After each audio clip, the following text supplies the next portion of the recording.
प्रणाम करता हूँ आप सभी को। अब एक बार चाहे तो मेरे लिए भी आप ताली करेंगे।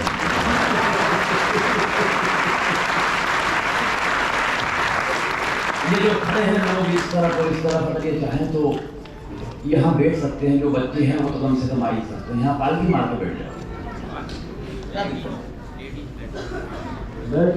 बैठ जाओ कहीं ना कहीं, क्योंकि ये कोई छोटा कार्यक्रम नहीं है। कम से कम 2-3 घंटे लगेंगे तो आप लोग परेशान हो जाएंगे इस तरीके। और मेरे को ये भी मालूम है कि शुरू होने के बाद आप जाने वाले भी नहीं है। अगर आप ये हाँ हम अपनी बना रहे तो शुरू होने से पहले ही जा सकते हैं। सही बता रहा हूँ, लेकिन कोरोना काल के बाद इतने जिंदा लोग एक साथ पहली बार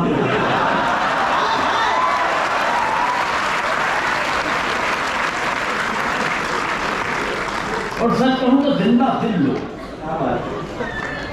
और देखो, सरकार ने कभी ये जरूर कहा था कि हमारे बीच 2 हाथ की दूरी होना चाहिए, मगर किसी भी देश की सरकार ने ये नहीं कहा है कि आपके दोनों हाथों के बीच में कोई दूरी होना चाहिए। इसलिए उस दूरी को खत्म करते रहना। जैसे कोई बात अच्छी लगे, चिराग भाई ने क्या भूमिका बनाई इस कवि सम्मेलन की, चाहे मंच पर आ लीजिए मेरे खड़े होते ही।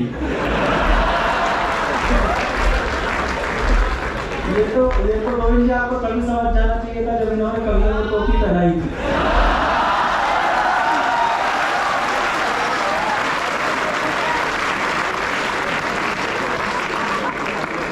चाय वालों को कुछ कह भी नहीं सकते थे।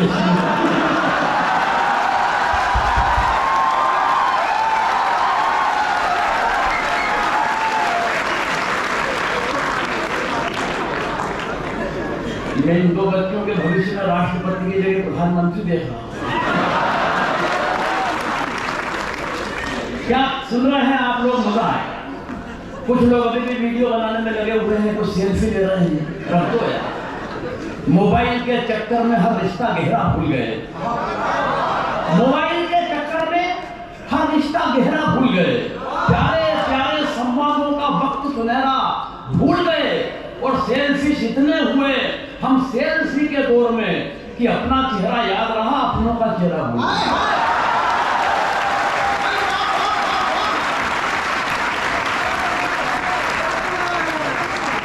तो आज मोबाइल को छोड़ो, आज इस पलों को जीरो। आज देश के वाकई वो कवि हैं, महनी कवि, जिनकी एक साथ तारीख मिलना मुश्किल है। अगर अरुण जेमनी जी को बुक कर लो तो सुरेंद्र शर्मा जी नहीं मिलते, सुरेंद्र शर्मा जी को कर लो तो जेमनी साहब नहीं मिलते, चिराग भाई नहीं मिलते। एक बार हमारी इस पूरी टीम के लिए तालियां बजाकर मैं शुरू करता हूं।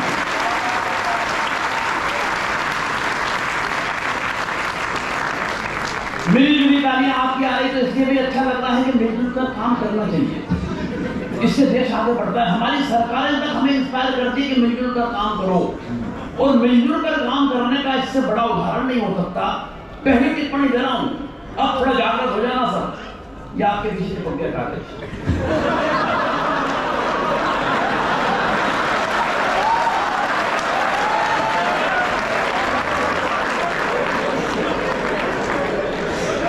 नहीं कोई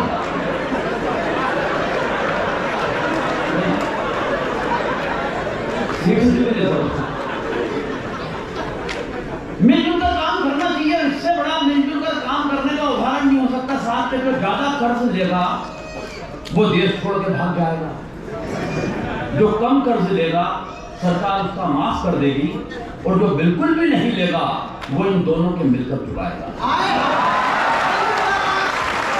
तालियां कम है इस करने पर आपके पूरे।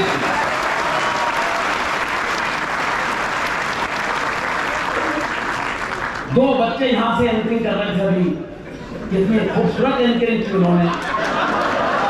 मैं सही बता रहा हूं, उनके लिए भी पहली वजह आपकी ये संस्कार है।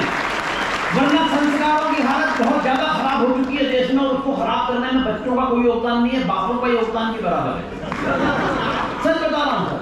वो एक बाप ने आधी रात को 2 बजे जैसी औलाद घर आई तो उसको दरवाजे से पकड़ लिया, उसकी एक जेब टटोली तो उसमें 2 सिगरेट के पैकेट बरामद हुए। दूसरी जेब टटोली तो उसमें से 4 तंबाकू के पाउच निकले। अब बाप ने गुस्सा खो दिया, उसने बेटे की धुकाई चालू की। बेटा कह रहा बाप मेरी बात सुनो, बाप मेरा बात सुनो, बात सुनने तैयार नहीं। अंदर जैकेट की जेब में हाथ डाला तो 3-4 लड़कियों के फोटो गिर पड़े। अब बाप ने बचा गुस्सा भी खो दिया, आपा खो दिया। जो देना शुरू किया तो 1 घंटे तक मारा। औलाद एक ही बात कह रही, मेरे बाप मेरी बात सुनो, मेरे बाप मेरी बात सुनो। बाप ने नहीं सुना। आखिर में औलाद बोली कि मेरे बाप मेरी बात सुनो, मेरी जैकेट ड्राई क्लीन में गई है, ये आपकी है।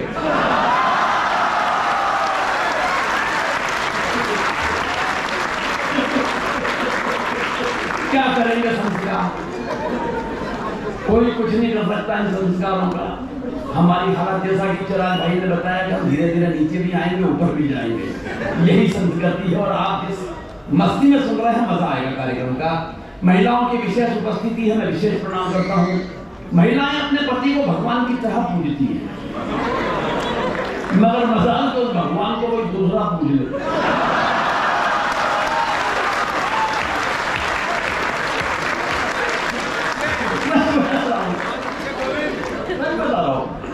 लेकिन फुर्सत निकालकर इतने लोग कविता के लिए, कवि सम्मेलन के लिए, IIT के बच्चे हिंदी साहित्य की विजय जयंती के लिए यहाँ इकट्ठे हुए, ये सबसे बड़ी बात है साहब। वरना सच बता रहा हूँ, महानगरों की हालत खराब है। इतनी फुर्सत किसी के पास नहीं है। पिछले दिनों मुंबई एक कवि सम्मेलन में गया। कवि सम्मेलन के अगले दिन जब जुहू बीच पर घूमने गया तो मैंने देखा एक महिला एकांत में बैठकर दहाड़े मार के रो रही। मैं उसके पास गया, सहानुभूति पूर्वक तरीके से उसके कंधे पे हाथ रखा। मैंने कहा बहन जी क्या बात है, क्यों रो रही है? तो वो उछलकर खड़ी हो गई, आंसू पोंछ लिए। बोले कुछ नहीं भाई साहब, पिछले महीने पति ने मारा। उनका पिछले महीने मारा और आप अब रो रही है? बोले फुर्सत नहीं मिली। मैं कहना ये चाहता हूं कि जब महानगरों में रोने की फुर्सत नहीं है, आप हंसने के लिए फुर्सत निकाल कर आए। मैं आपको प्रणाम करता हूं। और सच बता रहा हूं, फुर्सत का ये आलम है सर। एक दिन मेरी पत्नी अपने काम में व्यस्त, मैं अपने काम में व्यस्त, ना उसे फुर्सत ना मुझे फुर्सत। अचानक उसने मेरी तरफ कोई काम उछाला। मैंने कहा देख आज काम मत बता देना, आज मुझे मरने की भी फुर्सत नहीं है। मेरा अंदाज में पकड़ के बोली आज मर भी मत जाना, मुझे रोने की फुर्सत नहीं है।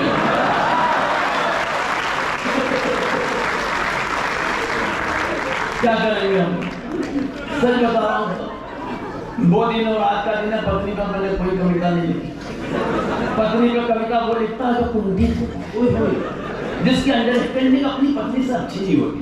अंडरस्टैंडिंग के मामले में चिराग भाई मैं और मेरी पत्नी लाजवाब। क्या अंडरस्टैंडिंग है हम दोनों की।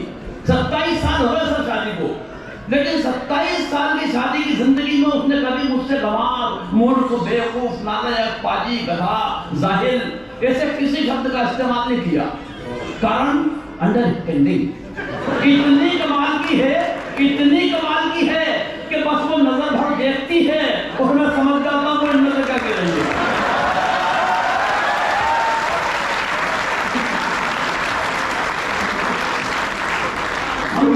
तुम तो IIT में पढ़ने लायक हो, इतने मेधावी हो। सच बता रहा हूं। अभी चिराग भाई मुझसे पूछ रहे थे यार राठी जी पत्नी इज्जत नहीं करती, क्या कारण है? मैंने कहा चिराग भाई ये तो नहीं मालूम कि क्या कारण है, लेकिन ये बात आपने मुझसे पूछकर जो मुझे इज्जत की है।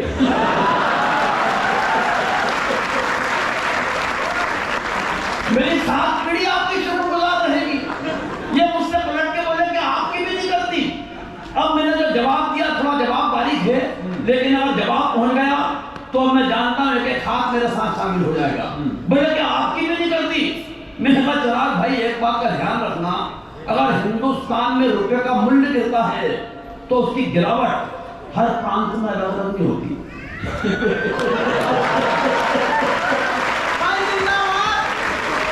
मुझे ये बताइएगा IIT में हम खड़े हुए हैं, ये फिर पलट के बोले कि यार भाई क्यों नहीं करती।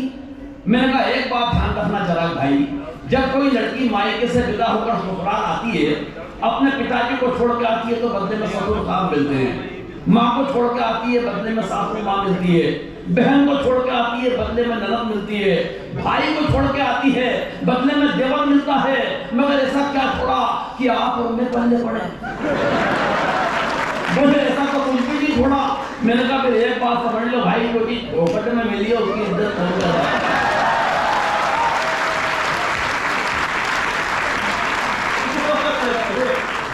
सही बता रहा हूं,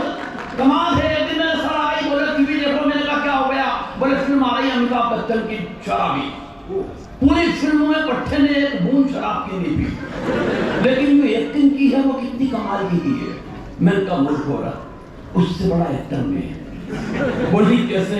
मैंने कहा 27 बरस से रोजाना पीने के बाद जो नहीं पीने की एक्टिंग में हो रहा है। तालियां थोड़ी कमजोर रह गई आपकी। वो मेरे को तो समझ में नहीं आया। तो सही बता रहा हूं मैं, भगवान कसम, मेरे को तो पत्नी शब्द सुनते ही पूरे शरीर में सनसनी होती, कपकपी होती। मुझे 27 बरस पहले का वो दृश्य याद आता है जब 7 फेरों के वक्त पंडित जी ने कहा बेटा ये सिंदूर की डिब्बी लो, इसे खोलो और इसकी मांग भरो। आज जब वो दृश्य कल्पना में आता है साहब तो ऐसा लगता है कि वो मांग नहीं थी, वो दरअसल नक्सलियों की एक सुरंग थी।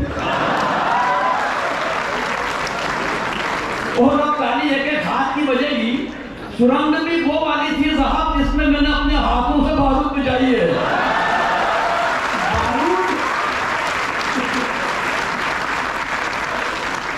और ऐसा भी नहीं अरुण भैया कि मैंने उसको छुटकारा पाने की कोशिश नहीं की। मैं बाकायदा अपने ससुर जी के पास पहुंचा, उनके दोनों पांव पकड़ लिए। मैंने कहा क्या आइटम समाया है, जिंदगी दुश्वार करके रख दी, परेशान करके रख दिया, ना जीने में ना मरने में। मेरी सारी तकलीफ उन्होंने सुनी, फिर मुझे कोने में पकड़ के ले गए और उन्होंने जो एक पंक्ति बोली साहब, उस एक पंक्ति को सुनने के बाद मैं अपना सारा दुख दर्द तकलीफ कष्ट वेदना यातना सब भूल गया और मुझे उनसे सिंपैथी हो गई। वो मुझे कोने में